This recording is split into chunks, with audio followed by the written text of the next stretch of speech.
In this tutorial, I'm going to show you how to get started shooting photos and videos on your Fujifilm X100VI. I'll walk you through some of the buttons and functions, and also walk you through some of the essential settings for photos and videos. Let's get into it. All right, so starting at the very top of the camera, we have the on and off switch. And then on the right of that, we have the function 1 button. So this is going to turn face detection on and off. You have the exposure compensation dial on the right. It's basically if you want to overexpose or underexpose your photos, this is the dial that you can use to do that. And also on the left of the screen, you will see that exposure comp meter. Next up is your shutter speed and ISO dial. And then to change your ISO, you can just lift this little knob up, adjust your ISO like so, and snap it into place. You have your hot shoe, so you can put your flash on top or anything else. Moving at the front of the camera, you have your front command dial, and then you have your function 2 button, which this actually allows you to switch what you want this little control ring to be. For example, I can switch it between standard, which is the default option, white balance, film simulations, which is actually one of my favorites, digital tele conversion, or you can just turn it off. But I actually really like it for film simulations because now, whenever I'm out shooting, if I just want to quickly change, I can adjust it just with that control ring. And right next to the control ring is the aperture ring. So this is where you can control your aperture. And also at the front of the camera, if you do want to attach filters, you'll just screw this little front ring off, get your filter attachment, screw it on like so, and then attach my filter. A lot of people like to use the Moment Cinebloom filters with their Fujifilm camera. This will diffuse your highlights and give you a bit more of a filmic look. Also on the function 2 button, we also have this little toggle, which this is actually really cool because what this does is allow you to switch between your optical viewfinder and your electrical viewfinder. Your optical viewfinder is kind of like looking through a disposable film camera, and it gives you those little frame guidelines so you know what's going to be in your frame, while your electrical viewfinder is kind of like looking through a traditional mirrorless camera's viewfinder. It's going to show you an exact preview of your frame and also show you what your exposure will look like.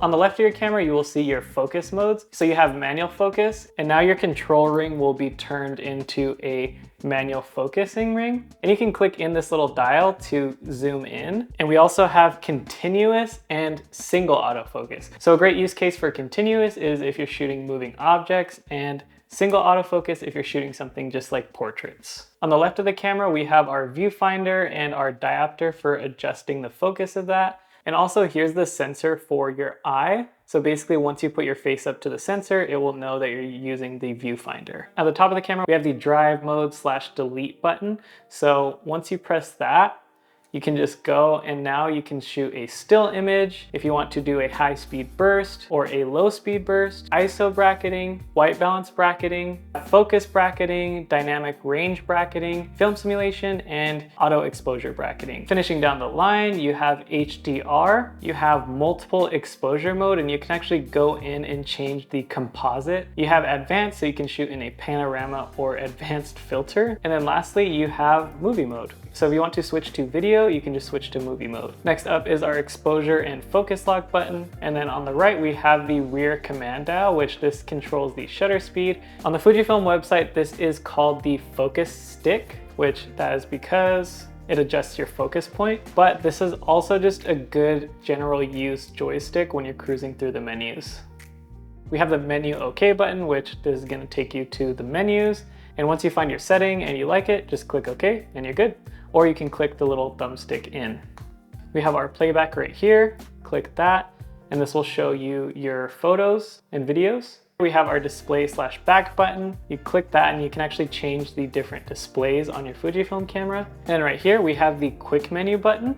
Once you click that, you will see your quick menu, which this is a nice menu if you don't want to dig through the actual menus. You can kind of just go through here and adjust your settings like so. Now the ports are on the right of the camera, so you just open this little door.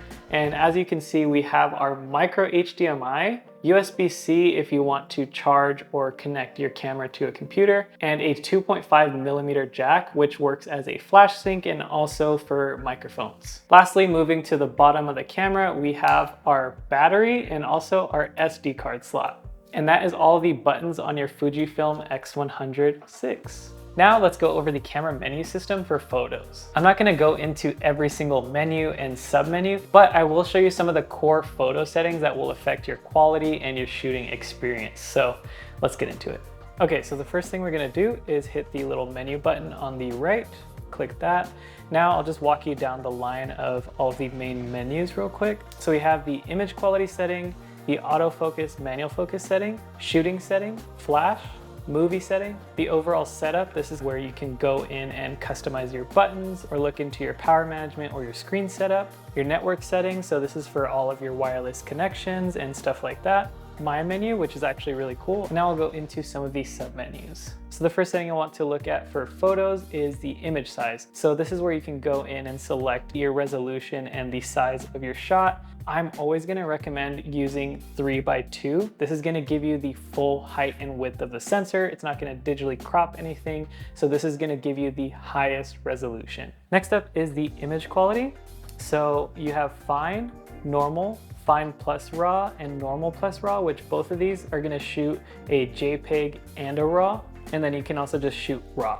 Fujifilm cameras are known for their straight out of camera amazing JPEGs with film simulations, so I would always recommend shooting in fine. Or if you do want a shot in both JPEG and RAW, you can switch to fine plus RAW. Just keep in mind this is gonna take up more memory on your SD card, so you're gonna run through SD card memory a lot quicker. RAW recording, not to be confused with actual RAW video. This refers to the type of RAW file for photos. So you have compressed, lossless compressed, and uncompressed. So obviously compressed is gonna be the smallest RAW file size, lossless compressed will sit in the middle, and uncompressed will be the largest and most flexible RAW file size. JPEG or HEIF.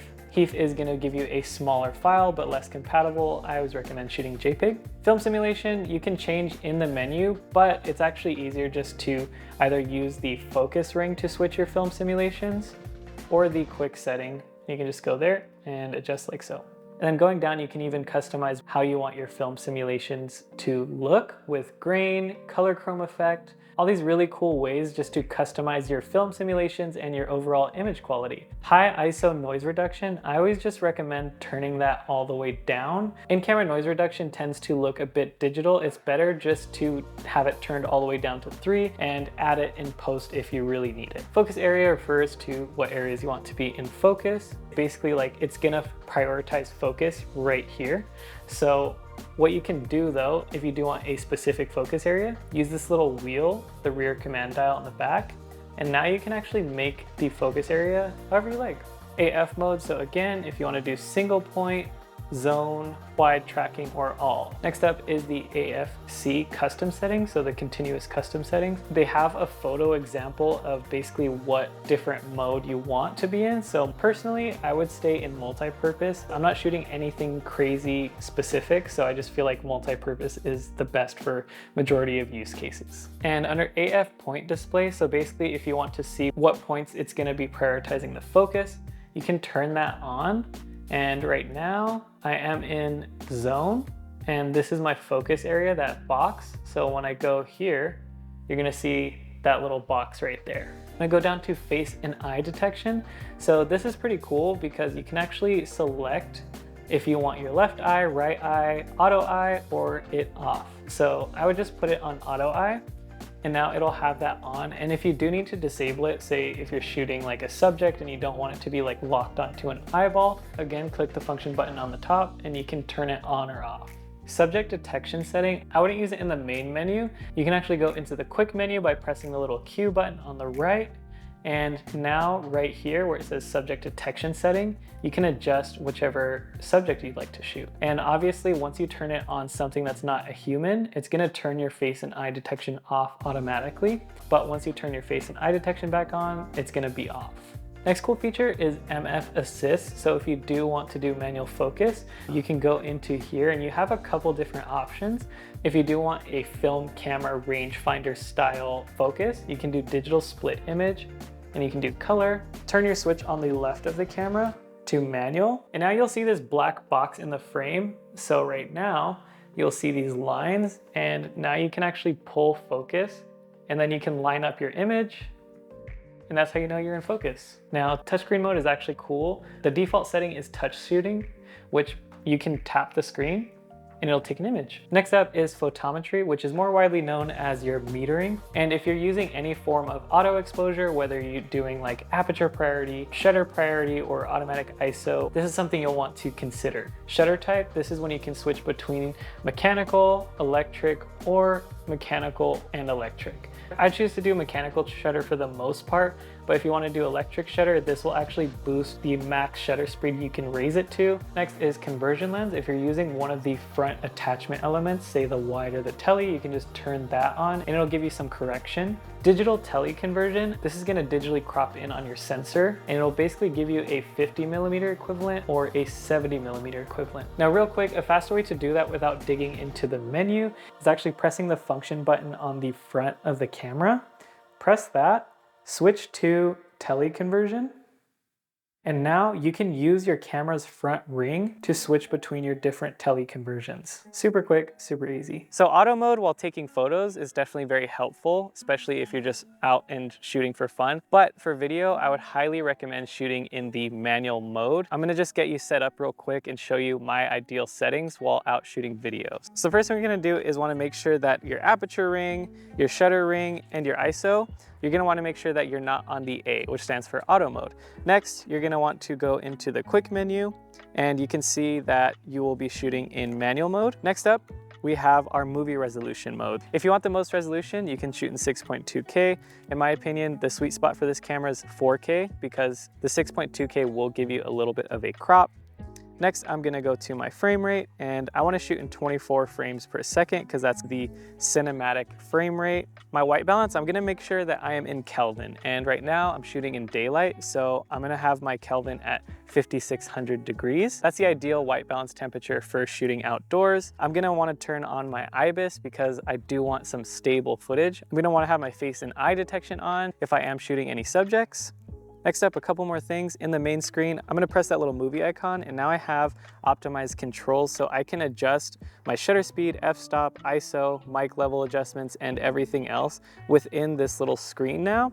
So that makes it really helpful just for adjusting things quickly on the fly. I'm gonna turn my shutter speed to 1/48. You always wanna have your shutter speed 2 times your frame rate. So I'm shooting 24 frames per second, 1/48. Lastly, I do want to shoot in log. That way I have the most flexibility when color grading. So I'm gonna go into the menu and on the very top, I'm just gonna go down to the very bottom and I'm gonna go to f-log2 and then the media rec setting, I'm gonna wanna make sure I am shooting in 10-bit 422 and 100 megabits per second. So the sweet spot for quality and conserving memory card space. And one more thing, if you are planning on shooting log, you're gonna wanna go down to the setup and under screen setup, you can go to F-log view assist. You're gonna wanna make sure that this is on. That way when you're viewing your F-log footage on the camera, you'll actually get a preview of what it looks like. Now those are the camera settings that I would recommend if you want the best video quality out of your Fujifilm X100VI. This is one small segment of a full 85-minute in-depth course that I have on the Fujifilm X100VI. And if you pre-ordered your X100VI off of shopmoment.com, then this course is entirely free. And if you just want to purchase a standalone course, I will have the link in the description below.